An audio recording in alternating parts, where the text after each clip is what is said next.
Now I'll share my screen.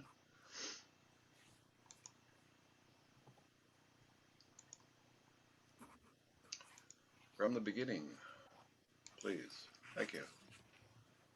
Get rid of that. All right. Well, good morning, everybody. My name is Dave Rolfe, and this is the Smart Networker. And today we're doing lesson 2. What is the potential?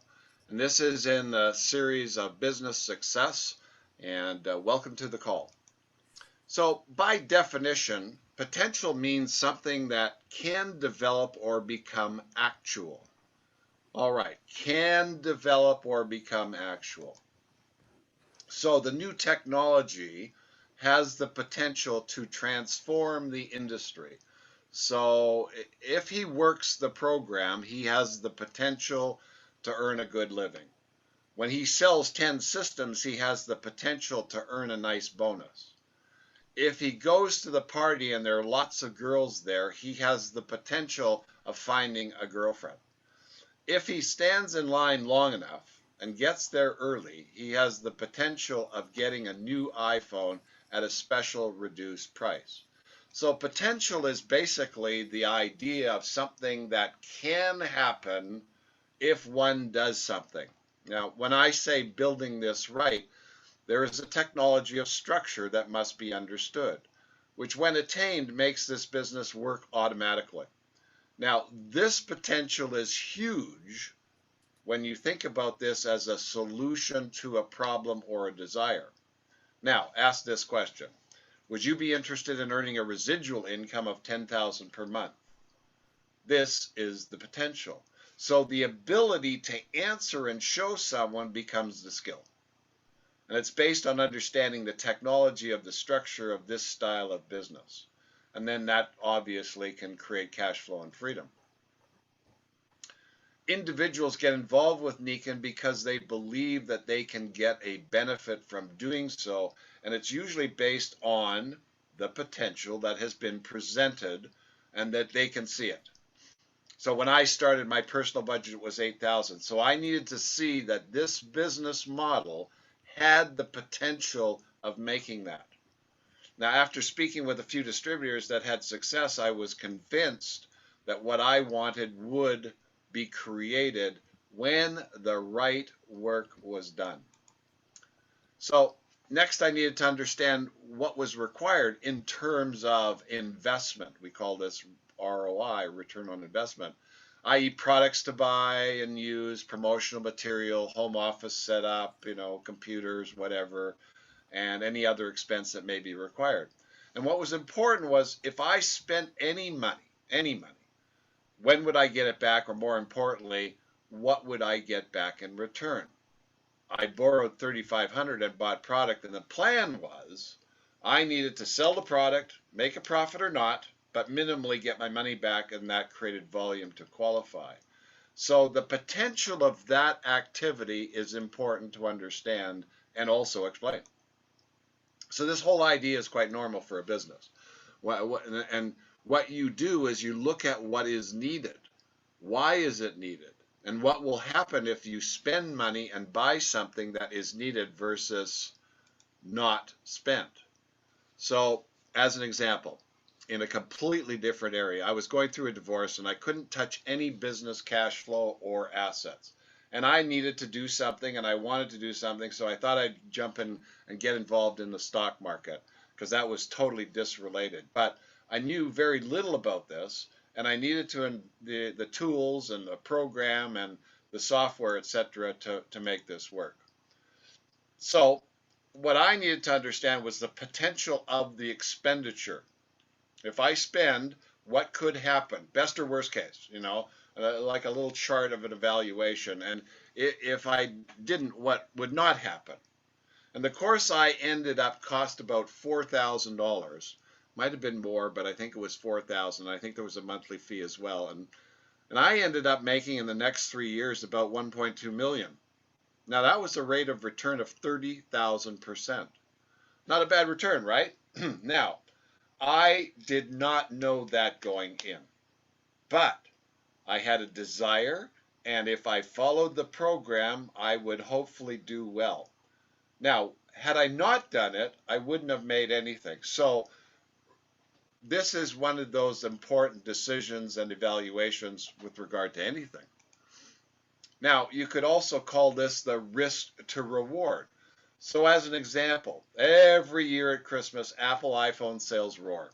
And that's because just prior to that time, they come out with their new models. Historically, the stock goes up as much as 10 to 20%. Now, I had some money to spend, and I was looking at this particular investment. So I had to evaluate the situation to see what was going on. So I thought, okay, I could make a 10% return in about 30 days if I bought the stock ahead of the season. So that's the potential reward. Okay, now, if you compare that to most people that have a portfolio, if they make 4 to 6% a year, they're happy. That's a good return. So now, the deal is that's the risk to reward. It could drop, however, if that iPhone didn't do as much, and that's the risk. So all situations revolve around this kind of an idea. What's the reward? What's the risk? So my business started when I borrowed from my mother-in-law $3,500. I used her credit card, American Express, in 1990. And it's now 32 years later, and Nikon became my life's work and one of my major income sources. Now, my success led me to other areas where I had success, both in business and investments and other aspects of my life. And when I started, this was only potential. Okay, I want you to see this. This was only potential, but what I needed to understand was by my involvement was what I wanted possible and the real deal.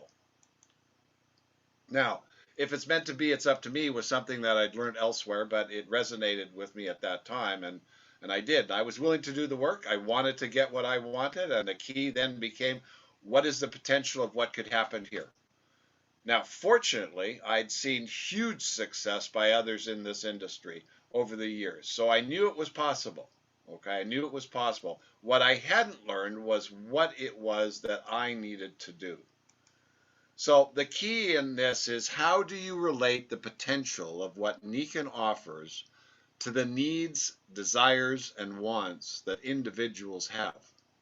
And this is the key to getting results and signing up new distributors in your business. So to start, we can look at the economic side of things as far as potential is concerned, and that's where the majority of people are looking. So we're not allowed to recruit using income, but we can recruit using education, which can show examples, which in a way shows potential. As an example, if you sold $10,000 worth of product and the commission on that was 20% and the rebate was 20% on the CV of $8,000, Nikon would pay $3,600. So in a way, I've said what it is, but it's through an education process. Now, if an organization with 25 or 30 independent distributors produced a total of 250,000 CV each month, and the pay was based on a 6% rate, Nikon would pay out $15,000 for each month that occurred. Well, wow, that's very interesting. So, wow, there's a quick relationship. 20 to 30 independent distributors, and those would be leaders, obviously. 250,000 in CV, 15,000 in income. A quick snapshot, you just got educated on what it's going to take to make 15 grand. Now, this is the potential of 25 to 30 groups doing 250,000 CV. Now, therefore, the potential is there, but the key to reaching that potential is making the sales and creating the volume, obviously. This then depends on other factors like work ethics, time, skills, ability, knowledge, drive, incentive, necessity, willingness, and of course, people to talk to that have a need for what you are marketing.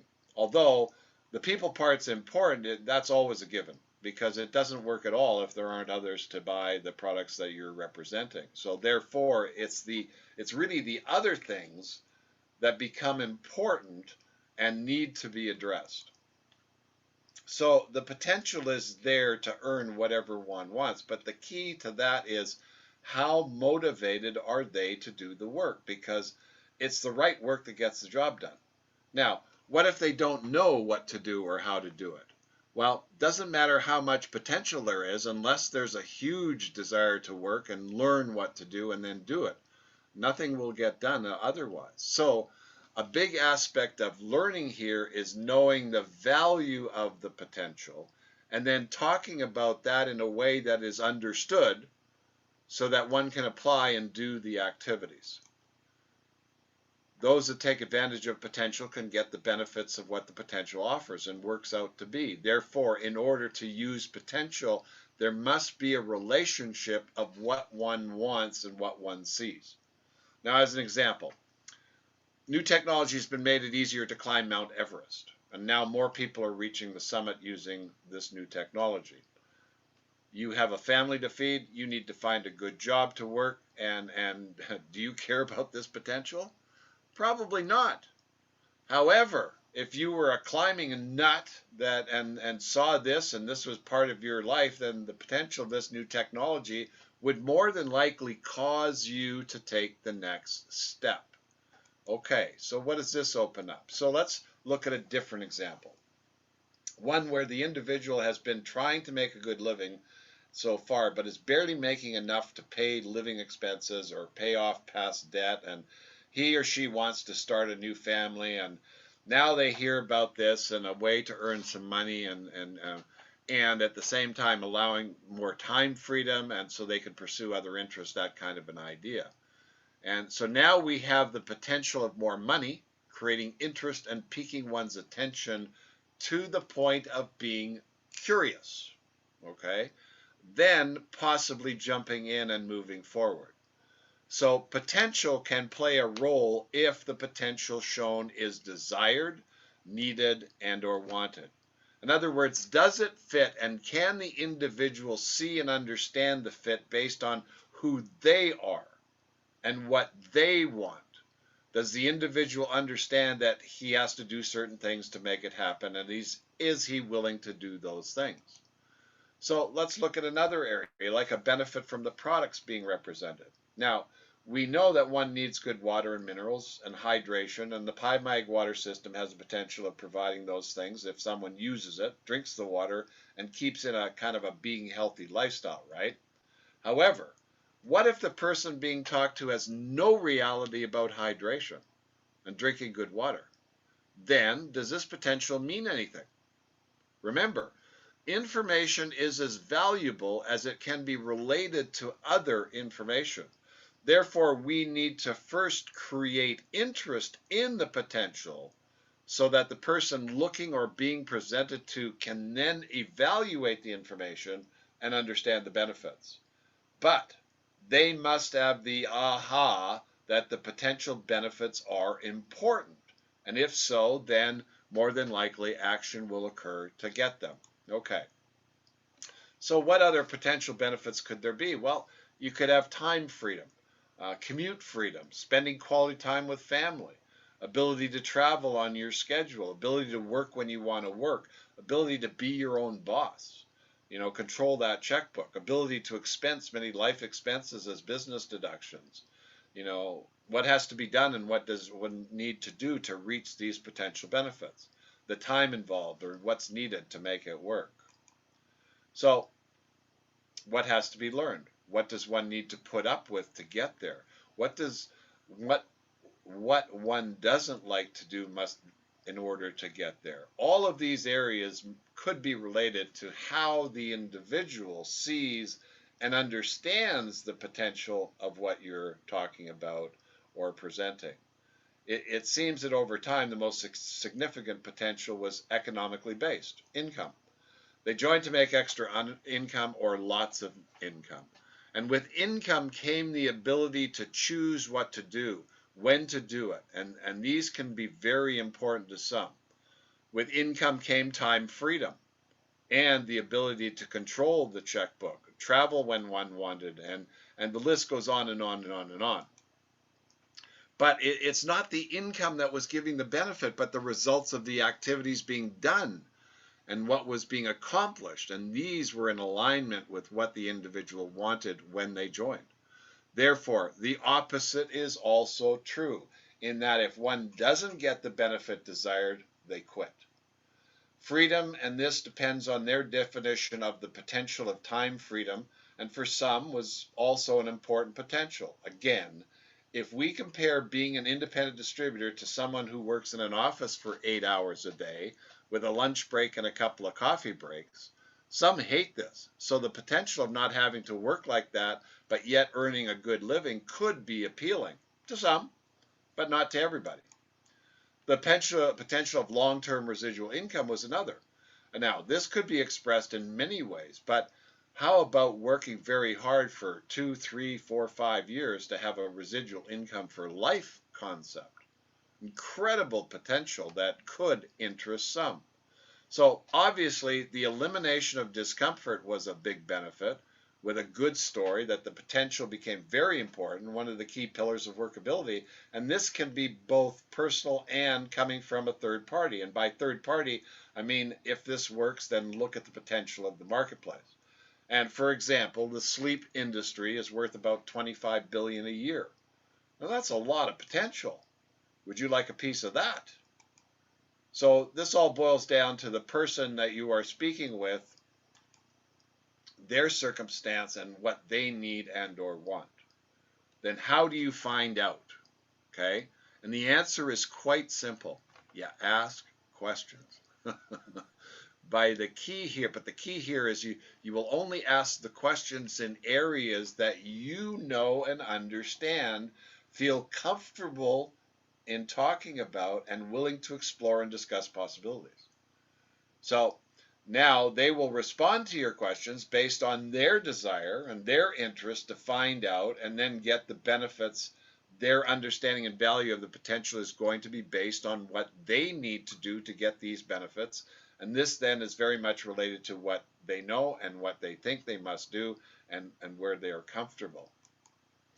So all of this depends on how well you present this information, and their perception of that becomes belief.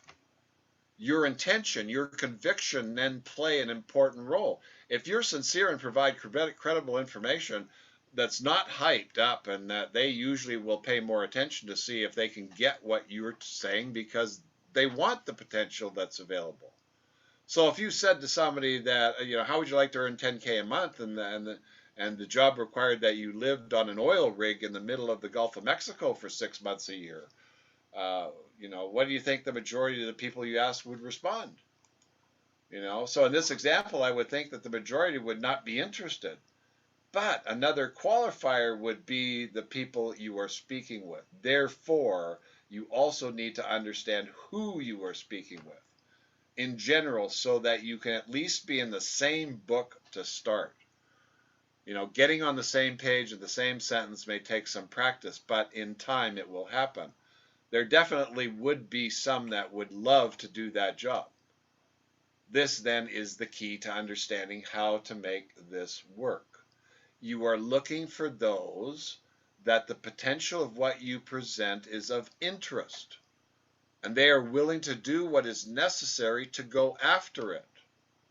Their success here is based on other things, but that is what life's all about. A giant game with many, many, many options and potentials. So if I said to you, I want you to go out and ask people if they would be interested in making $10,000 a month. Number one, would you be comfortable doing this? Number two, can you explain how they could earn this? Number three, would you know how to answer if they said yes or if they said no? Once you have the potential idea, then you can explore what's important to you. What do you want will then open the door to what you need to focus on. All of this information I'm presenting is important, and you will need all of it to become successful over time. But Rome wasn't built in a day, and by observation, it takes time to make this work. We will deal with that in the coming lessons. So this brings up then what you need to learn, what you need to know, and what you need to communicate to others. What questions do you need to ask, etc., etc. So in the first lesson that you just saw, which was understand what we have with the Nikan opportunity, and we kind of scratched the surface on that, but we gave you an idea of what's available. This current lesson is on knowing what the potential is, and you can see that there are many, and it's these potentials that create curiosity, interest, and action. But it is all based on communication, asking questions, getting answers, and narrowing it down to what is needed and or wanted. Our next lesson will be, what do you want? And this is vital because this will define most, if not all, the activities that need to be done to get what you want, and understanding the first two lessons will assist big time. The next lesson after that will be creating your map and your strategy. And by observation, success in Nikan is learning the right behaviors and doing the right activities in a sufficient quantity that deliver results that create the success. And it will be a great lesson. Then we'll talk about skills, what needs to become real good, and there are several. But the first and probably the most important is communicating skills, because this is in fact all we do is communicate with other people. Next skill, the skill of listening. Boy, can I say that this is important? I have some great stories on how listening created success and not listening caused disappointments and no success. Then there's the skill of persistence, followed by the skills of follow-up. And if it's said, fortune is in the follow-up, and I would agree 100%. And all of these are important, and over the next few weeks we will learn them. But in the meantime, you can practice and put in play what you've gained so far. Potential can cause interest, interest can cause action, action will give you results. So thank you very much for being here today. I hope you enjoyed this presentation. Make sure you check out the other videos on the Smart Networker, and check in next time, and we'll see you on the Nikan Highway. So thanks. We'll end it for now. Thank you. Okay, so there we go. As far as I'm going to stop the recording. Stop the recording.